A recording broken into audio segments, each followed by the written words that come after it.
Um, Another thing that you might have noticed or that you might notice in the writing is, like that I see a lot, is even just the spelling of words, especially words like the difference between where and were. In fact, a lot of those W words, students don't know whether to spell them with a W or a WH at the beginning. That's because they've learned all those words through hearing and not through reading. Another thing that you'll see is the grammar, the way that the grammar of spoken language, that we put together sentences when we're speaking as opposed to when we're writing. Spoken language is really linear. You usually say one idea after another in succession. And so when you start joining ideas and when you start joining sentences in the spoken way, you tend to use a lot of ands, so's, well, then, and so you get those kind of joining words.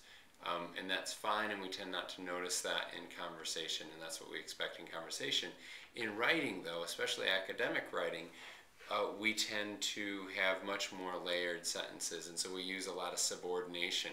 We use connecting words like because, since, even though, if then sentence constructions. We also use adjective clauses. We use verbal phrases and noun phrase appositives. These kind of richly layered sentence forms and sentence phrases hardly ever appear in natural conversation, and so it's really unlikely that our ear learners are picking up those syntactical structures just by like osmosis through spoken language. And so you want to, as a teacher, point their attention to these sentence structures that appear in print, and have them practice them and have them kind of look at their role in the sentence and explicitly talk to them about this being a convention that's unique to written language. And then finally, one thing that I notice is that students often struggle with writing because in spoken language it's so contextualized. When you're talking to your audience, you know specifically who that audience is. When you're talking to that audience, you can tell if they don't understand what you're saying, or they can stop you and ask you to clarify. And we get all of these cues from our listener, from our audience, and we don't have to be as careful about how to contextualize our message. Whereas in written language, especially academic writing, it's very unclear to our students who their audience is and what they should assume about what their audience knows. So, for instance, we see them assuming too little about what the audience knows.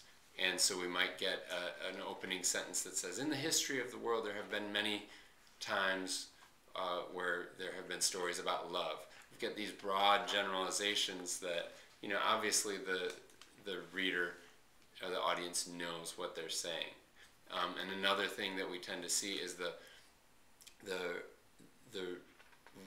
writer assumes too much on the part of the audience, and so this manifests itself a lot in use of pronouns such as it or their, when we as a reader are thinking to ourselves, okay, student, what is it? What is there?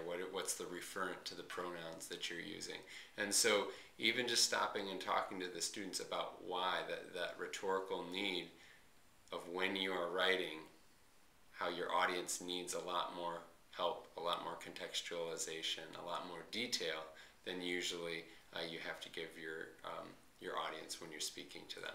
So just some thoughts about how to take that little bit that Grave mentioned and bring it into writing instruction.